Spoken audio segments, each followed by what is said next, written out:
একেবারে ফ্রিতে একটা ধর্ম দেওয়া হয়েছে, অনর্পিত ধর্ম। অনর্পিত চরিংচেরাত, যে ধর্মটা কোনোদিন কোনো কালে কোনো মনন্তরে কোনো কল্পে যুগে কোনো যুগে যাহা অর্পণ করা হয়নি, সেই ধর্মটাই আমরা পেয়েছি। এই সহজ কথাগুলা মানতে কষ্ট হয়, এখানেই সমস্যা। কথাগুলা সহজ কিন্তু বিশ্বাস করতে কষ্ট। একবার নিলে নাম যত পাপ হরে, জীবের কি আছে সাধ্য এত পাপ করে। কথাটা সস্তা, এই সস্তা কথার মধ্যে বিশ্বাস কি করে আসে? এখানেই আমাদের সমস্যা। সহজ কথা বিশ্বাস করি না, তাই যে যা কয় তাই নাচি। নাচবেন না। প্রতিদিন তুলসীর বৃক্ষে জল দিবেন, টাকা লাগবে না। ভক্তি দিবেন, টাকা লাগবে না। প্রদক্ষিণ করবেন, টাকা লাগবে না। তুলসী পাতা দিবেন, টাকা লাগবে না। তুলসী পাতা গ্রহণ করবেন, খরচ কষ্ট কোনোটাই হবে না। একটু প্রণাম করা, প্রদক্ষিণ করা, একটু ফুল তুলসী অর্পণ করা, কি গো এটুকু কষ্ট লাগে না টাকা লাগে না ইষ্ট ভিত্তি করিতে হয়? কি গো কোনো কোনো মতে তো ইষ্ট ভিত্তির বিধান আছে, আমার মহাপ্রভুর মতে ইষ্ট ভিত্তির কোনো বিধান নাই। যে ঘুম থেকে উঠতে টাকা দিয়ে ভক্তি করো, আগে টাকা দেও কেন? টাকা দিবেন কেন আগে? টাকা কেন? আবার এই ইষ্টবৃত্তির টাকা নিয়ে মারামারি হয়, ভাগাভাগি নিয়ে। কেন গো? আমার মহাপ্রভু তো এই তত্ত্বগুলো শিখাননি যে সকালে উঠে টাকা দিতে হবে। এই তোমার অনুকূল খবর বেশি নাম কাউকে চুপ করে থাকবা। কারণ টাকা দিয়ে ধর্ম না, মন দিয়ে ধর্ম। আপনি মন দিবেন ঘুমতে উঠে, সারা রাত ঘুমাবেন, সকালে ঘুমতে উঠবেন, একটা প্রণাম করুন। এখানে ইষ্টবৃত্তি লাগবে না, একটা প্রণাম করুন। কি হবে? একবার দর্শন করুন। কি হবে? বলছে একবার দর্শনে 24 ঘন্টার অপরাধ ক্ষমা হয়ে যাবে। কি গো? বিনা টাকায় একবার দর্শনে, যদি একবার দর্শনে 24 ঘন্টার অপরাধ ক্ষমা হয়, তাহলে আর কি চান? কোনটা ভালো, কোনটা কঠিন? এটা কঠিন কথা? ঘুমতে উঠে দরজাটা খুলবেন আর একটা প্রণাম করে দর্শন করবেন, বাহ, 24 ঘন্টার অপরাধ ক্ষমা। কি সুযোগ! এটা করতে আমাদের কষ্ট, অথচ এই কাজটা আমরা করি না। এই চিন্তা নিয়ে ঘুমতে উঠি না, বাজে চিন্তা নিয়ে ঘুমতে ওঠা হয়। কি গো, কি রানবো, কি খাবো, এখনই চলে যাবিনি, যাই গো তাড়াতাড়ি গিয়া কোনো ভাই। সব কতলাতে কতলাতে ওই চিন্তা করতে করতে করতে বেরোয়। কি গো, বেশিরভাগ চিন্তা এরকম না? মাথার মধ্যে অনেক টেনশন, ওই চিন্তা করতে করতে বাইরে হয়। পরীক্ষা দেবো আমার মেয়েটার এখনই খাওয়াই দেওয়ার লাগবে, তাড়াতাড়ি যাই। হ্যাঁ, মানে এই বাজে চিন্তায় মন ভরা, এইখানেই খাই আমরা ধরা। বাজে চিন্তায় মন ভরেছি, ভালো চিন্তা আসবে কখন থেকে? পেট তো ভরা। তাই দরজা খুলে অন্য চিন্তা পরে করুন, একটা চিন্তা আগে করুন। সর্বপ্রথম ভূমিতে পা ফেলবেন, ভূমিকে প্রণাম করুন। এখানে কিন্তু অপরাধ হয়, মা কষ্ট পায়। সকালে ঘুম থেকে প্রণাম করলে মা খুশিতে আত্মহারা হয়ে যায়। বাহ, হরে কৃষ্ণ। তাই ভূমি মাতা সর্বপ্রথম সকালে একটা আশীর্বাদ শুরু করে দেন। আচ্ছা, যদি আপনাদের সন্তান ঘুম থেকে উঠে আপনাকে প্রণাম করে, কেমন লাগবে বলুন? কি গো মা, আপনাদের কেমন লাগবে? হ্যাঁ, আমার সন্তান সুসন্তান গো, ঘুম তো উঠতে না আমার ভক্তি করে, আমার তো কি আনন্দ, তাই না? আচ্ছা, যদি আপনারা প্রতিদিন স্বামীকে প্রণাম করেন ঘুমতে উঠে, স্বামীর মনটা কেমন হবে? কথাটা বুঝতে পারছেন? এই কাজটা যদি আপনি করেন, এমনি এমনি ভালোবাসা বাড়বে। প্রতিদিন প্রণাম করে দেখুন তো, স্বামী আপনার প্রতি কত ভালোবাসা বাড়ায়।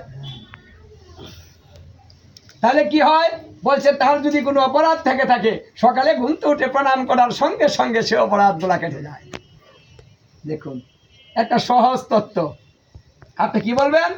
প্রণাম করমু, ভক্তি করা লাগবো ঘুমতে উঠে, আয়া কাম। হ্যাঁ, কি গো মা, ওটা আসে না, আসে না। যেখানে আপনার ধর্ম, ওটা আপনার আসে না কেন? এটা তো আসার কথা।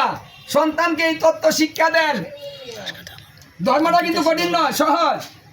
আমরা কঠিন জালের বেড়া জালে আটকিয়ে দিয়ে ধর্মটাকে কঠিন বানিয়ে দিচ্ছি, মহাপ্রভু সহজ করে দিলেন আর আমরা কঠিন করে দিচ্ছি। হরে কৃষ্ণ। আসুন আমরা আস্তে আস্তে এই তত্ত্বগুলো শিখব এবং সেইভাবে সন্তানকে শিখাবো আর ভজন করব। দেখবেন সংসার আনন্দে ভরে যাবে। একতরফা ভালোবাসা হয় না, ভালোবাসা দিতে হবে। ভালোবাসা পাইতে হলে আপনি ভালোবাসা দেওয়া শুরু করেন, দেখবেন আপনি ভালোবাসা পাইতে শুরু করবেন। আপনার আচরণ দেখে আপনার সন্তান পরিবর্তন হয়ে যাবে। আপনার আচরণ খারাপ যদি দেখে, তাহলে সন্তান কিন্তু সেই আচরণ দেখেই বড় হবে। আপনি তাকে মানাতে পারবেন না, আপনার কথা মানবে না। যদি মানাতে চান, বলবে তুমি যে করো দেখি না, নিজে ভালো। সন্তান আপনাকে এই কথা ফিরিয়ে দিবে। তাই আসুন আমরা নিজে ভালো হই। শাস্ত্রে বলছে মায়ের দোষে দুষ্ট হয়, বাবার দোষে মূর্খ হয়, বংশ দোষে কীর্ভুন হয়, হিসাব করে না চললে দরিদ্র হয়। দেখুন কার কি দোষ, বুঝতে পেরেছেন? মূর্খ হলে বাবার দোষ, দুষ্ট হলে মায়ের দোষ, কীর্ভুন হলে বংশের দোষ, আর হিসাব না করলে কে? দরিদ্রের মূল কারণ যাদের হিসাব নাই, প্রায় দরিদ্র হয়। তাহলে এইগুলো আমাদের মেনে চলতে হবে, দেখবেন আপনি সুখী থাকবেন। টাকা কম থাকলেও সুখটা বেশি থাকবে। হরে কৃষ্ণ। তাই অনেক কথা মানার দরকার নেই, অনেক জায়গায় দৌড়ানোর দরকার নেই। গোবিন্দকে দৌড়ে আপনি পাবেন না, ঘরে বসে পাবেন। আপনি ভালোবাসা যেখানে দিবেন, উনি সেখানে তো উড়ে ছুটে যাবে। স্থান কাল পাত্রের বিচারই করবে না, যেখানে স্থানটা ভালো না মন্দ, পবিত্র না অপবিত্র, কি গো, এইসব বিচার গোবিন্দ করে না। বিচার করে ভক্তির, ভালোবাসার। যে ভক্তে দিচ্ছে তার পিছু পিছু গোবিন্দ দৌড়াচ্ছে, পিছু পিছু দৌড়ায়, কিছু ছাড়ে না। বলে তুমি আমার সঙ্গে আসো না তো, তুমি আমার ঘর ছেড়ে চলে যাও, দড়ি গিরে যাও, ভালো ভালো খাও, যাও। মানে কোনো কোনো ভক্ত গোবিন্দকে এইভাবে কথা বলে, আর সেই গোবিন্দ বলে না রে আমি তোর কাছেই থাকবো, তোকে আমার ভালো লাগে। কি গো, ভালো ভালো দিলেও গোবিন্দ থাকে না, আর ভক্তে রাখতে চায় না গোবিন্দ, তার পিঠ চাটতে চায় না। কারণটা কি? কারণটা হচ্ছে ভালোবাসা। ভালোবাসার বাঁধনে তাকে বেঁধে রাখুন, দেখবেন আপনার সুখের অভাব নাই। অনন্ত কোটি ব্রহ্মাণ্ডের মালিক, আমার অভাব হবে কেন? কি গো, তার কাছে সুখের অভাব নেই, আমার দুঃখ আসবে কেন? তাহলে আমার ভালোবাসা হচ্ছে না, তাই উনি খুশি হচ্ছেন না, তাই আমাকে দিচ্ছেন না।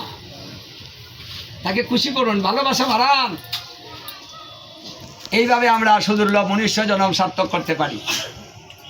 এই বাড়িতে এইভাবে গীতা পাঠ দিবেন, যে কোনো একজন প্রসাদ বুঝি ভালো নিষ্ঠাচারী দিয়ে একটু বাড়িতে একটু গীতা পাঠ দিবেন। প্রতি গৃহে গৃহে এই কাজটা করবেন। মন্দিরে যত বারান দিতে থাকেন, টাকা আছে দেন গা, কিন্তু নিজের গৃহের কল্যাণের জন্য, শিক্ষার জন্য। কারণ আলোচনা ভিন্ন, শিক্ষার ব্যবস্থা নেই। কেউ তো গ্রন্থ পড়ে না, শিখবে কীভাবে? তাহলে শ্রবণ করেই শিখতে হবে। তাহলে শ্রবণ করে যদি শিখেন, ও তো দেশে দেশে ঘুরে ঘুরে পাঠ শুনে না। কদিন মন্দিরে পাঠ হয়, কে কদিন মন্দিরে যায় পাঠ শোনার জন্য গো? হচ্ছে না। কিন্তু নিজের গৃহে যখন দিবেন, তখন বাড়িতে ইচ্ছা অনিচ্ছা যে কোনোভাবে আজকে তো শুনতেই হবে। নিজের বাড়ি, কি বলেন, থাকবে না? আজকে মোবাইলটা ধরতেই পারতেছি না, মোর আর কীর্তন বাড়িতে দিছে রে, কোন সময় মোবাইলটা ধরি। কি মানে, যার মোবাইলের নেশা সে পয়সা পয়সা এই কথাটা বলতেছে, এটা শেষ হয় নাকি? হ্যাঁ, কিন্তু ইচ্ছা নাই, তাকে কিন্তু জোর করে শুনতে হচ্ছে। তাহলে বাড়িতে দিয়েছেন বিদায় কিন্তু সে শুনছে। হ্যাঁ, আর এই শোনাটাই তার কল্যাণ হচ্ছে। এইভাবে জীবের পরিবর্তন হবে, কারণ এটা অগ্নির মতো কাজ করে। ইচ্ছা এবং অনিচ্ছা যে কোনোভাবে হাত দিবেন, হাতটা পুড়ে ছাই হয়ে যাবে। এই যে ছোট্ট বাচ্চাটা, ওর মেয়েটা, ও কি ইচ্ছা করে ঝাঁপ দিয়েছিল? দেয়নি, তাই না? হঠাৎ করে পড়ে গেল, হঠাৎ করে লেগে গেল। আর আগুন কিরম বেঈমান, হঠাৎ করে লাগলো তাও বুঝলো না, পুড়ে ছাই করে দিল। দেখো, ও ভালোবাসার মূল্য দিল? তে আগুন যেভাবে ভালোবাসার মূল্য দেয় না, তদ্রূপ এই নাম, এই সঙ্গ, এটাও ঠিক অগ্নির মতো। আপনি ইচ্ছা অনিচ্ছা যে কোনোভাবে এখানে বসে থাকবেন, একটু শ্রবণ করবেন, একটু নিজে নাম করবেন, একটু সংগর করবেন, সঙ্গে সঙ্গে ক্রিয়া শুরু হয়ে যাবে অগ্নির মতো। আপনার অপরাধগুলো পুড়ে ছাই করে দিবে। বাড়ান, এটা যত বাড়াবেন গৃহ তত শান্তি ফিরে আসবে। ইসলামপুর কিন্তু এই অবস্থাটা ছিল। আমি 18 দিন 20 দিন 22 দিন পর্যন্ত আমি ইসলামপুর ছিলাম। হ্যাঁ, 17, 18, 15, 20, 22 এরকম থাকতাম, প্রতি বাড়ি বাড়ি পাঠ করতাম, তাই না গো? ইসলামপুর তখন এত ভক্ত ছিল না, ঠিক না? খুব জোয়ার বয়ে গিয়েছিল, তাই না? প্রতিদিন বন্যা বয়ে যেত ইসলামপুর। আজকে তার ফসলও ভালো, খারাপ না। সবাই এখন ভক্তি বেড়েছে, এই পথে বেড়েছে, কিন্তু